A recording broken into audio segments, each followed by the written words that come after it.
Hello everyone, my name is Brendan Snyder. Thank you so much for joining me and welcome to How to Research and Find New Music. So certainly we love our favorite bands and we always want more music by them if we can find it. But the thing becomes, what happens if you have now bought everything by your favorite band? Then what do, right?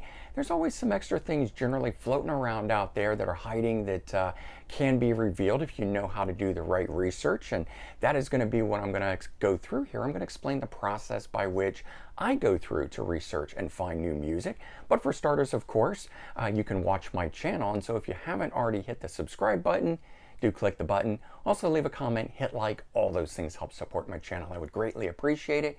And of course, as an added bonus, by subscribing, you'll be able to stay up to date on all that's going on in the world of music, just like this, with how to research and find new music. And so to start, I want to be clear up front that researching and finding new music takes time. It's not a quick thing, certainly not often anyways. And for me at least, I always start the process by going through the big three, which is Wikipedia, Amazon, and eBay. And so Wikipedia, it's going to give you all of the legitimate releases. Plus you can click on band members and then go to solo and side projects and things of that nature. But if you go to Amazon, Amazon's going to give you everything that's in print and then some. But it's also going to include like import items and small label releases. Now these are things that are legit, but maybe aren't sanctioned by the band or artist. And as an example, I'll show you this one here, the John Mellencamp Greatest Hits Volume 3.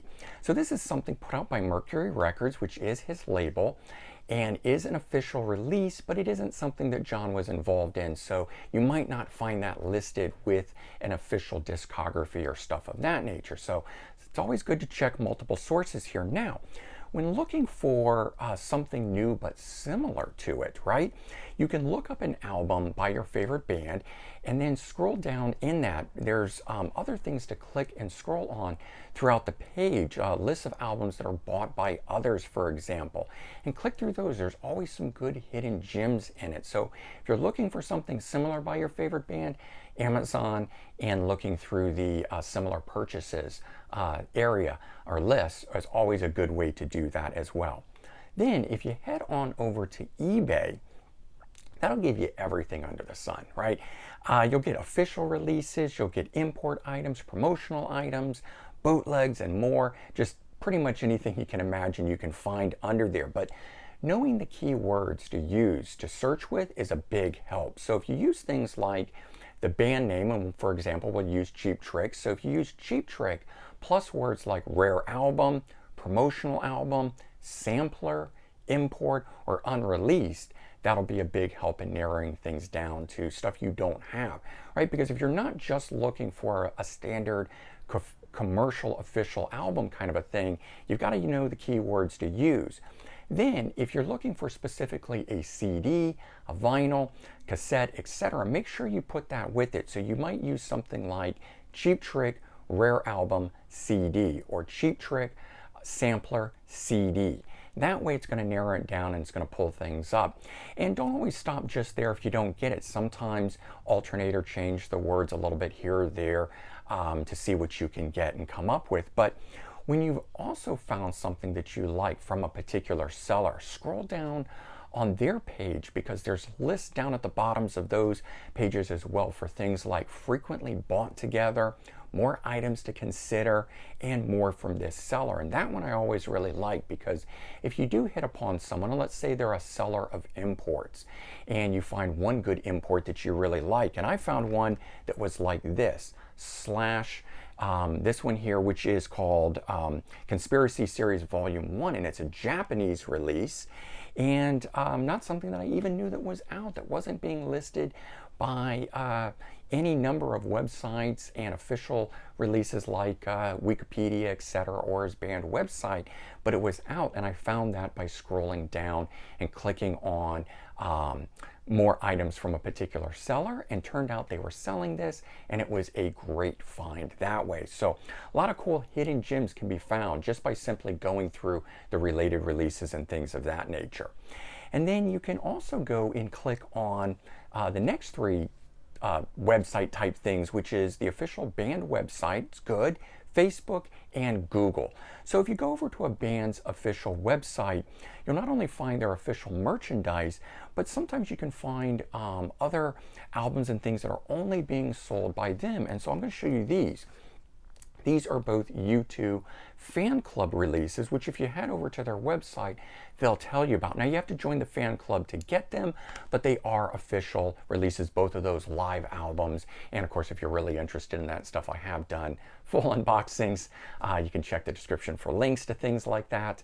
But there's stuff like that. I'll show you these other ones too. So Great White is selling a live album directly from their website. Kix is selling this Steve Whitman solo album. And of course, Kix also has other things like this, Fuse 30 Reblown, which is a remix of the original album, Blow My Fuse. So just to show you a few things that sometimes band websites are selling. So going to Amazon, going to Wikipedia doesn't always give the full picture. Sometimes you gotta head over to a band's website. And of course, Facebook is always a good one too, because you'll be able to keep up to date with what your favorite artist is doing, but you'll also be in the know, right? So you'll know if they're working on a new album or something, or it's only going to be a digital release or something along those lines, and a good way to track what your favorite artist is doing and so forth. Then just doing a simple Google search. I know it sounds silly, but it can be something that can lead to a lot of stuff. And certainly if nothing else, you'll find some great music news websites, fan sites, and companies selling the products of the band that you're searching. And so music news websites are always a great way to stay on top of things, that keep you informed about your favorite bands, but also let you know about new up-and-coming bands. So if you're looking for music that is similar to a favorite artist like Cheap Trick or something, by following a website that follows Cheap Trick, they're more than likely going to promote a new band that sounds like Cheap Trick, and so you can get turned on to a lot of great new bands and products and things that way. So some of the news websites that I follow are Brave Words, Ultimate Classic Rock, Blabbermouth, and Sleaze Rocks, which is spelled R-O-X-X if you want to track them down. So that's just a few of the ways that I go about and research new music and how to find it and things of that nature. And hopefully this was helpful to you. So certainly good luck, everyone. And now you can head out and hunt and research some new music and hopefully get some good finds yourself out there. All right. So have a good day. Take care. Certainly remember to comment, like, and subscribe. And I'll talk to you all real soon. Bye-bye, everyone.